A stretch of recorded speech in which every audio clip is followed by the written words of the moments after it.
Priya Sharma was a lonely housewife. Aiden Patel was the charming neighbor's son. Their secret affair in a quiet Los Angeles suburb began as a thrill, but ended in a brutal murder that shocked an entire community. What drove a college student to kill? And how did a hidden romance spiral into a deadly obsession? This is the chilling true crime story of love, lies, and lethal consequences. In the quiet, sun-drenched suburb of Woodland Hills, Los Angeles, Priya Sharma lived what many would call the perfect life. She was 39, elegant, soft-spoken, and always polite to her neighbors. Originally from Pune, India, Priya had moved to the U.S. a decade earlier after marrying Arvind Sharma, a successful IT consultant whose career had brought them to California. Their two-story home, with its manicured lawn and white picket fence, stood as a symbol of success, a dream many immigrants aspired to. Inside, the walls were lined with family photos, Diwali decorations, and the scent of freshly made chai. To an outsider, there was nothing unusual about Priya's world, but beneath the polished surface, Priya was deeply unhappy. Her life had settled into an endless cycle of domestic routine. Mornings were spent packing lunchboxes and driving her two children to school. Afternoons were for cleaning, grocery shopping, and preparing dinner before Arvind returned from work, often late and exhausted. Her days bled into one another, slow and predictable, filled with silence and unspoken frustration. Arvind, once attentive and kind, had become emotionally distant over the years. He buried himself in his job, rarely taking interest in Priya's thoughts or feelings. They spoke but rarely talked. They lived together but felt miles apart. Priya had no close friends in LA.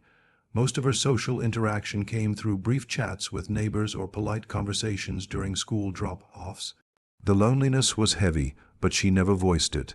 In her culture, she was taught to be grateful for a stable home, for a husband who provided, for healthy children. Complaining felt like betrayal, so she smiled. She hosted dinners, she lit candles on the porch, but inside a quiet emptiness grew each day. One morning in early June, while watering plants in her backyard, Priya noticed someone next door. Aiden Patel, the 21-year-old son of their neighbors, had returned home from college for the summer. Tall, athletic, and effortlessly charming, Aiden looked every bit the confident American youth. He was helping his father repaint their fence, shirtless under the sun. Their eyes met for a moment. He smiled. She smiled back. It was innocent. At first, over the following days, she began to notice him more. Sometimes he'd wave from his driveway. Other times, he'd find reasons to start small conversations about weather, the fence, or college life. Priya felt something stir inside her she hadn't felt in years: curiosity, a flicker of excitement. She started wearing a little more makeup, styling her hair before stepping out to get the mail. She told herself it was silly, harmless.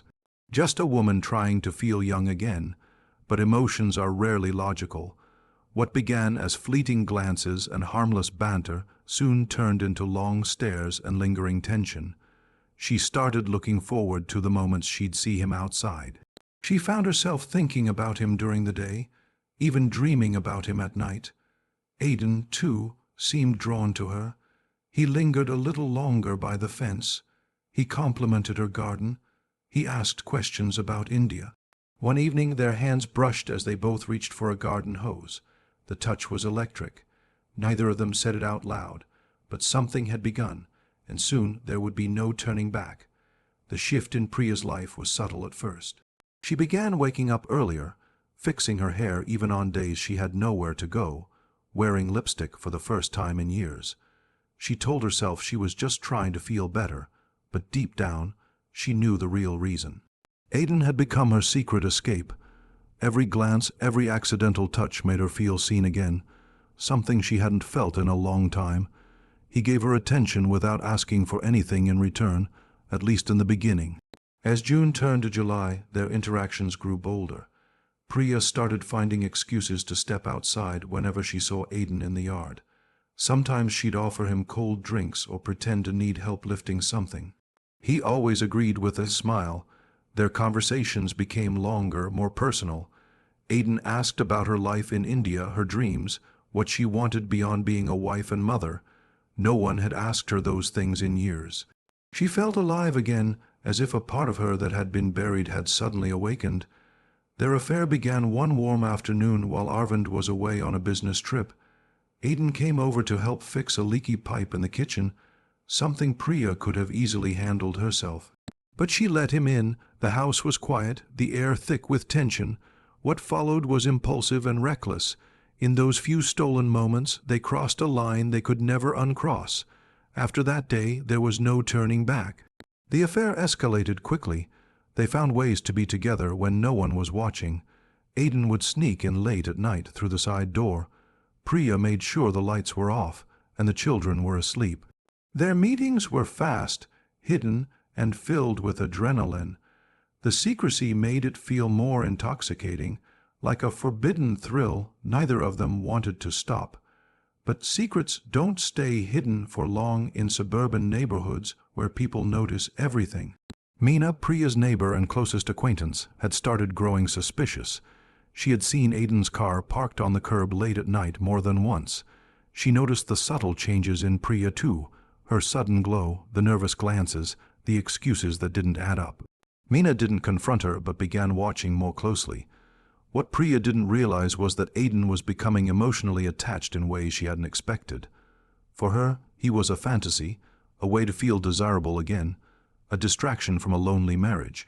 But for Aiden, it was something more. He was falling for her. He started texting constantly, asking when they could see each other again. He grew irritated when she didn't respond right away. He began talking about their future, about running away, starting fresh, being together without hiding.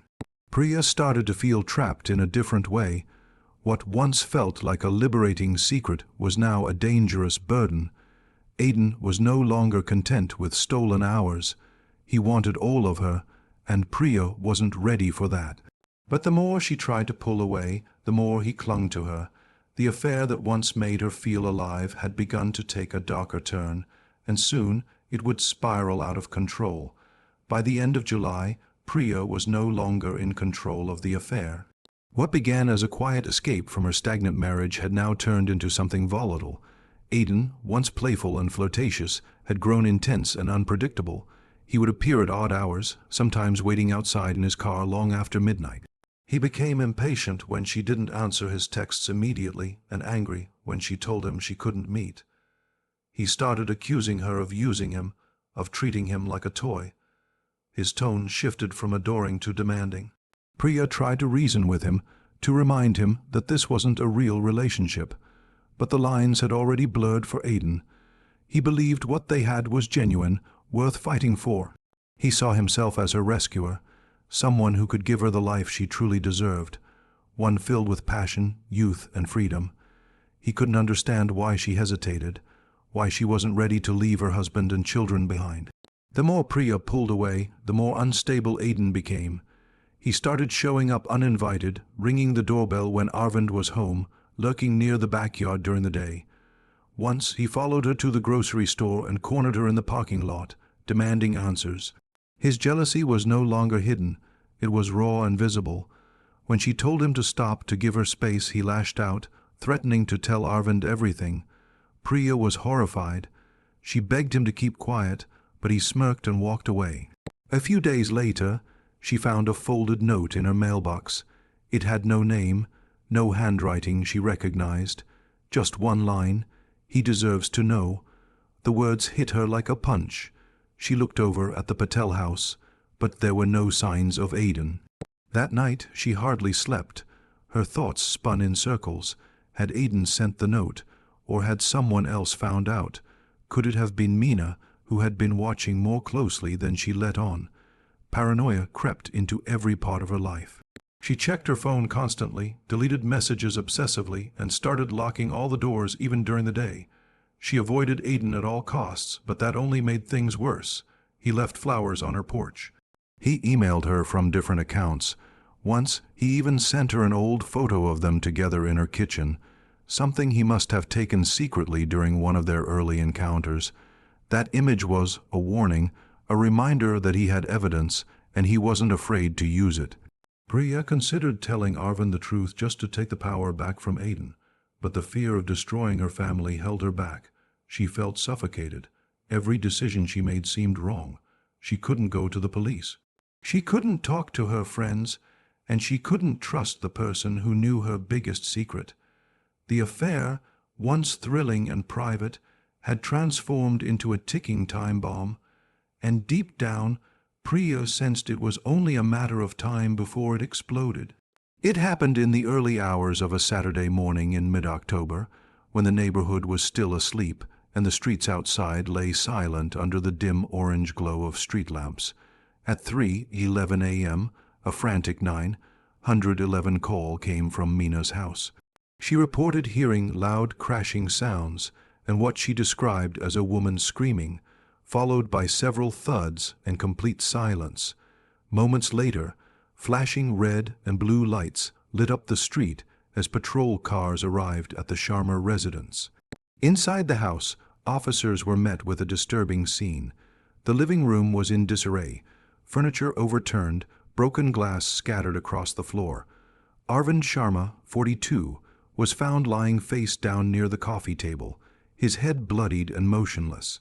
Nearby, a shattered ceramic vase, heavy and stained, lay on the floor. There were no signs of life in his body. In the kitchen, just a few steps away, Priya was discovered unconscious on the floor with a deep gash on her forehead. Blood had pooled beneath her head, but she was still breathing. Emergency responders quickly transported Priya to the hospital while detectives began their investigation.